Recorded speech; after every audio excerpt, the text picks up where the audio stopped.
Sa kulungan ng bagsak ng isang hold-upper matapos mambiktima sa Quezon City. Ang sospek walang kawala ng kuyugi ng taong bayan. Nasa frontline na balitang yan, si Ian Suyu.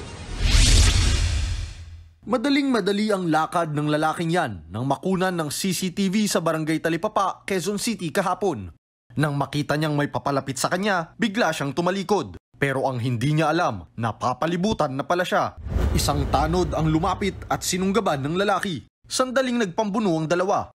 Maya-maya, isang grupo ng mga lalaki ang dumating at nakigulo. Ang lalaking kinuyog, hold-upper pala. Dito sa bahaging ito ng Barangay Talipapa na corner ng mga pulis at barangay tanod ang suspect sa pagnanakaw. Base sa CCTV video, makikitang nakikipambuno pa nga ito sa mga otoridad bago tuluyang sumuko at dalhin sa pinakamalapit na himpilan ng barangay.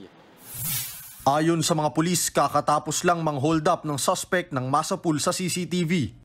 Isang parking attendant ang tinutukan ito ng suspect at nagdeklara ng hold up at kinuha po yung cellphone niya.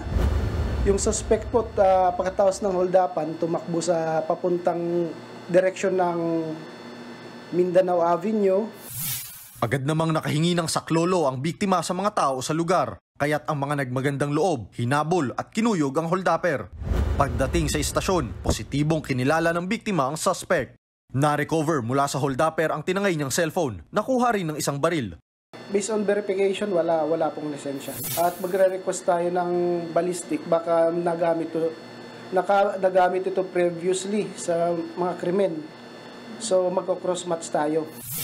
Sabi naman ng suspect, hindi sa kanya ang nakuhang baril. Titignan niya po pilit yung bakal na dala-dala ko. Kasi po may dala akong bakal po, baril po. Kanino yung baril na yun? Sa kasamaan ko po. Binabebenta po sa akin. Hindi ito ang unang beses na nakulong ang suspect. Dati na rin siyang hinuli dahil sa pagnanakaw at iligal na sugal. Na-inquest na ang suspect na mahaharap sa reklamong robbery at Comprehensive Firearms and Ammunition Regulation Act. Nagbabalita mula sa frontline. Ian Suyu, News 5. Mga kapatid, Julius Babaw po. Iba na ang may alam at may pakialam sa panahon ngayon.